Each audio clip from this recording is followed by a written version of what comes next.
What's up, YouTube? My name's Alex. Welcome back to Nostalgianomics. Today I have a super important video for you. You're going to thank me. You're going to learn something today. So there's always these talks about why modern cards are so overvalued compared to vintage cards. Then there's tons of talk about today about the pull rates of Brilliant Stars, how it's so great to get 20 pulls in a box. We're going to talk about why it's a good thing, why it's a bad thing, what Pokemon wants, what Pokemon doesn't want, and talk about why modern cards are so much more valuable than vintage cards. Talk about the PSA pop reports, get into all that type of stuff, so you can kind of understand where the value comes from. You can understand value for yourself. So I'm going to jump over here to eBay. Let's look at the Charizard GX to start off, okay? This is Burning Shadows. Now, if anyone wasn't around for Burning Shadows, okay, Darium's Pokemon, they're still around today, but they used to do these 1,000-card pack openings of every set. They opened 1,000 cards of Burning Shadows, or 1,000 packs of Burning Shadows, pulled one of these. Pulled one of these Rainbow Rare Charizards. Me, myself, I opened 4 cases, and through my 4th case, I finally pulled one of these, and then I stopped opening. So I opened a little over 3 cases, pulled this card, graded it, I only got a 9. So I didn't even get the 10. So this gives you an idea of how rare this is, okay? Because today we're going to talk about rarity versus scarcity and how rarity will always win, okay? Scarcity means pretty much nothing. It's all about rarity. Scarcity might mean something when you get up to like the trophy cards, the one of ones, the super, hard to get cards. But when we're talking about set cards, rarity is always going to outdo scarcity, okay? So let's look at, let's kind of compare this Burning Shadows Charizard, okay? 2750 was just sold January 30th. Let's look at a base set card. I couldn't find a base set Charizard. There wasn't any sold recently, so I took a Venusaur, okay? So one of the big 3. PSA 10, not first edition, unlimited base set, only 1987. Just sold February 12th. So a 22-year-old base set card, PSA 10, is selling less than a modern card. Why is that? Because base set isn't rare. There's nothing rare about a Venusaur base set. I mean, it probably shouldn't even be going for this price. Here's the thing. Back in base set, okay, every card was cut off the same sheet. Every hollow, all right? Every box gave you 12 hollows. In a case of 6 boxes, you got 12 hollows in every box, all right? That means you got 4.5 of every single hollow. Charizard was not rare.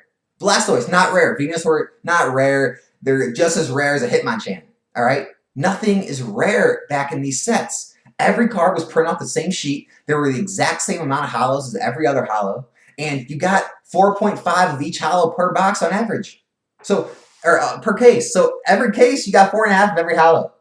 So what's rare about that? Well, back then, Pokemon, kind of the same idea they had today. They wanted everyone to be able to have every card. They wanted you to be able to play the game to its fullest and have every card to play that game with. And so the way they created rarity back then wasn't in the sets. It was by the first edition stamp. They had the first edition stamp back in the day. All right? And that's why things like a Fossil Dragonite is selling for around $4,000 in a PSA 10, but an unlimited is only going for about $1,600. Okay? Because back in the day, they did a very short print run of first edition. Very short, so it was actually rare. Then they opened up Unlimited, printed it to oblivion, and everyone got the packs, and it was in every store, right? So, this brings me to another comparison. Let's look at a Burning Shadows PSA 9, all right? Because surely, a modern PSA 9, maybe 10s are just, outrageous, so PSA 9s are probably more affordable. Well, PSA 9, $660, this was just sold. Let's look at PSA 10 base set cards. PSA 10, 22-year-old cards. How do they fare against a modern PSA 9? Let's look. Well, Mewtwo PSA 10, less. Ninetales, less. Poliwrath, less. Gyarados, less. Alakazam, less. See where this is going? Almost all of the base set PSA 10 hollows are less than this Charizard, except for the big 3 and maybe a couple others. But over 50% of the base set PSA 10s are less than a PSA 9 modern. So now you're thinking, well, there's probably, so much less then, right? I don't know. Let's look at the pop reports. Let's look. Here's Charizard right here. Charizard GX. Oh, that's the full art. Yeah. Charizard GX full art secret rare, number 150. This is the card, all right? There is 1,595 PSA 9s, okay? So that's what we were comparing. Let's look at the PSA 10s of base set, unlimited. Alakazam. There's 379 10s. All right? Let's go down to, what was the other one we were comparing? Gyarados. There's 437 10s. Now let's go down to, Ninetales. 393 10s. So about 5 times more scarce all those PSA 10s are than this PSA 9 Charizard. 5 times more scarce. So what does that mean? That means rarity is always going to outdo scarcity. All right. Well, you're basing your purchases off PSA 10s versus PSA 9 rare card. That means you're trusting someone that PSA probably just hired off the streets because they're trying to expand. They need new graders. Okay. So you have a novice grader, someone who might not even be an expert in Pokemon. All right. Having to put a number on your card to decide its value, its worth. All right. And sometimes it's a 10, sometimes it's a 9, sometimes they give it an 8. Maybe that grader was just off that day, didn't have his coffee. I don't know. But this is why when you're putting your money into grades compared to rarity, you're going to be off. You're going to be off base on your values. Okay, so here's another idea that gives you an idea of how rare this card is. Now, Bernie Show's been out pretty long, not 22 years, but it's been out pretty long now. The boxes are kind of not really being opened much anymore. It's kind of settling in. I mean, obviously there's still a backlog of PSA, but this number's probably not going to go up too much anymore. Okay, there's 3,300 of these graded. All right, let's look at the base set cards. All right, let's look at base set. Alakazam, there's 5,500 graded. Blastoise, 13,000 graded.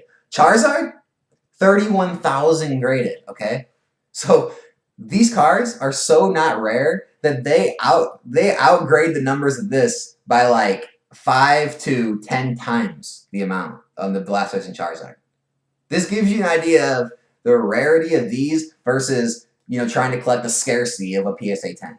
All right, and this basically brings me to Brilliant Stars, because everyone's obsessed with Brilliant Stars, and everyone's so happy. Yes, we can pull 20 pulls a box. We have so many shiny cardboard hollows, and it's meaningless. All right, it's all meaningless. And people are wondering why the prices do this. It's because they're not rare.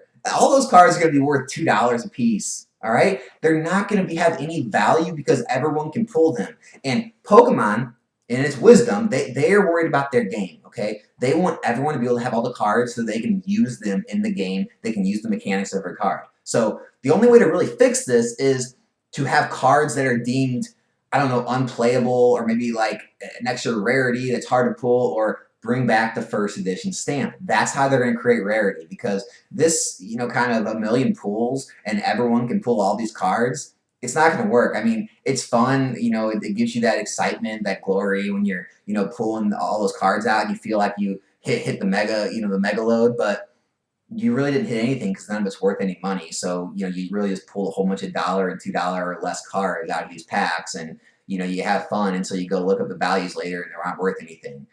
Hey, maybe that's cool for collectors. They get to collect all these fun artworks and stuff, but for, people who want to gain value in their cards, for investors, it's not going to, be a good thing. So I don't know how they're going to fix this. I don't know what Pokemon's plan is. I don't know if they even care. Maybe they only care about what they care about. So, but this is a good idea. This shows you how to determine the value of cards when you're trying to, buy for your collection or buy an investment. If you're trying to buy for your collection, maybe buy a lower grade of the vintage cards. Get down to lower grades where they don't cost that much, and that way you can still own the artwork. You can still have your slab, and maybe research on what's actually rare. The gold stars, the shinings. There are vintage cards that are actually rare, but just the regular unlimited set cards, it's not the way to go. Don't pay those prices for those PSA 10s. They're not worth it. They never will be worth it. I don't know what else to say. I'm just trying to help you out here. I have nothing on the line. I'm not selling Burning Shadows Charizard. I'm not selling modern PSA cards. I'm just trying to help you and educate you on why values are what they are, instead of just saying, oh, modern's overprinted, modern's overvalued, and vintage is always going to be the end all be all.